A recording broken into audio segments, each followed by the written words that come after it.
Hello everyone and welcome to another real estate video. This is Javier Vidana, the real estate YouTube guy here in Phoenix, Arizona, helping you accomplish your home goals. So what the heck was that title about? Killer mistakes. What do I mean killer? Am I over exaggerating? Well, not really. It is killer because these two things absolutely kill any chances of you becoming a homeowner anytime soon. And not only do they just kill it, but they severely impact your ability. You guys only get one life. And in the one life, the mistakes that we make affect us throughout our whole life. But you know this, you're not here for motivation, you're here for some real estate knowledge. So for those joining me for the first time, welcome. We make weekly real estate videos here on the channel. If this video helps you and you think it'll help someone else, I'd appreciate if you send them their way and have them join the Home Goal family, or the Home Goal homies as we call each other. A quick announcement to make as well, we are now going to be doing live videos weekly. So stay tuned for a post on YouTube for that. So let's get to it. Before we begin, I need to express again what a debt to income ratio is. For the fans of the channel, you already know what it is. Debt to income, you got it. Skip to this number and you're good. But for those who don't know, here's what a debt to income ratio is. To qualify for a house, there's three main components. Your credit score needs to be good. You have to have at least 2 years of job history. And more importantly, your debt to income ratio needs to be about under 50%. There's different ratios for different loans, but let's just use 50% as a very standard number to focus on. So what is a debt? Your debt is your minimum monthly payments on anything that pops up on your credit. Car payments, credit cards, lines of credit, stuff like that. Utilities, rent, that doesn't include that. On top of that, you add your potential payment for the house you're buying. So go on Zillow, get an idea, $1,200, $1,400, $1,500, whatever you think your payment's gonna be. So that's gonna be your debt when you add those numbers together. You divide that under your income. Your income is essentially your minimum, I keep saying minimum, your monthly income that you take home. So if you don't qualify, odds are there's three things that need to happen. Your debt's gonna go down, your income needs to go up, or your potential house payment needs to go down. So there's no way around this. You can't, maybe you can add a cosigner and stuff like that, but you have to find a way to get your debt to income ratio down under 50%. So now that you understand that, let's move on. So life can be good when you're young. There's not much responsibilities. You have the ambition, you have a lot of weight on your shoulders from the potential or the expectations of people. That's all fine and dandy, but sometimes we make these decisions that are permanently scarring, and they're not bad decisions. It's okay to maybe have one of these things happen, but to have both of them happen is really detrimental. So first and foremost, let's talk about number one, student debt. There's nothing wrong with student debt. If you feel your life is leading you in the path where you need to go to school, then go do your thing.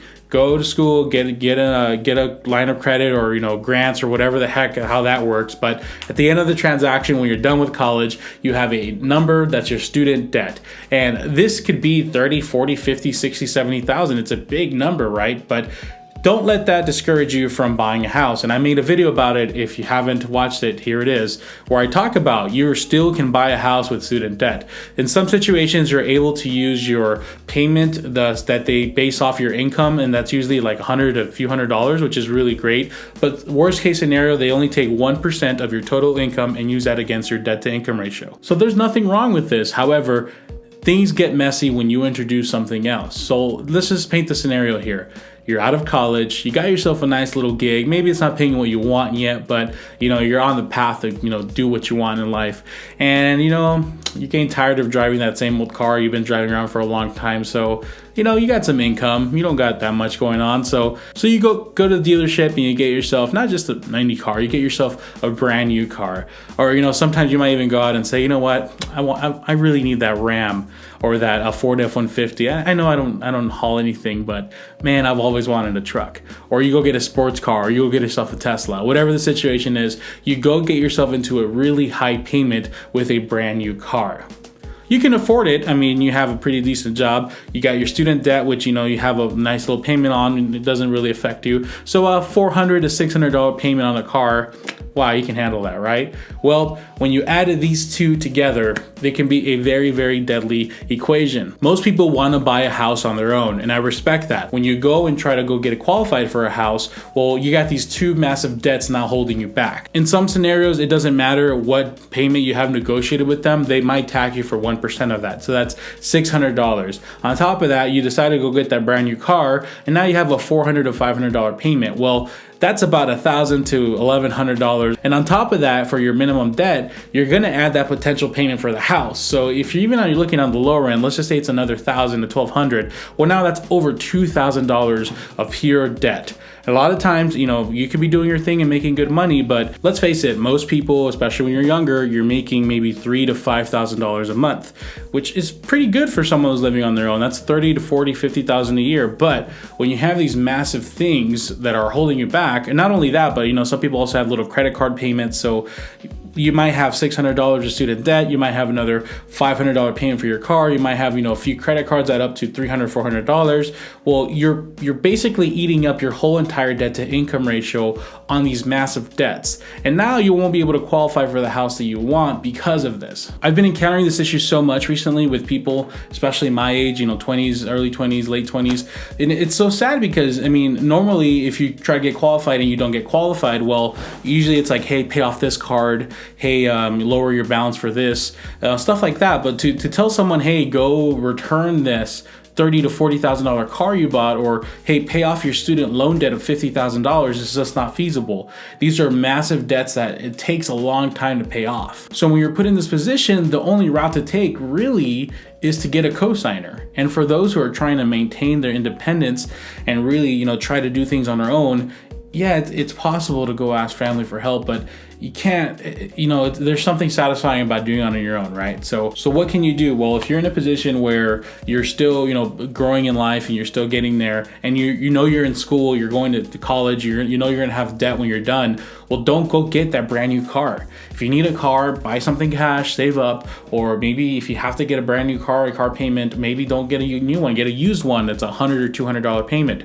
I don't know, find something out. If you know you're gonna deal with the student debt, don't get yourself more in debt with other items that don't seem like big deals, but it is gonna end up affecting you. If you're in a position where you already made the decision and you have to deal with these things, well, then talk with a lender that's gonna help you. Sometimes certain loan programs are able to just use the whatever negotiated amount on your whoever your student debtor, whoever that is, the collection agency. You can work an agreement with them and get your payment lowered for a certain amount of time. Sometimes in some programs you're allowed to use that number instead of the 1%, and this could be helpful. You can't really return your car. A lot of people in car sales, they always say, well, you can refinance your car 6 months later. Yeah, but it never really works. So in this situation, maybe you can try to refinance, or maybe you can try to get someone else on a loan, or I don't know, but you really can't do much there. So worst case scenario, if none of these options really help, then get a cosigner. There's no if, ands, or but about it. So it's the only way to kind of navigate through those waters, if you will. So I hope this video serves as a warning to a lot of people out there. If you have student debt coming your way, don't get yourself into a brand new car payment. If you have a brand new car payment, don't go back to school and get yourself into student debt.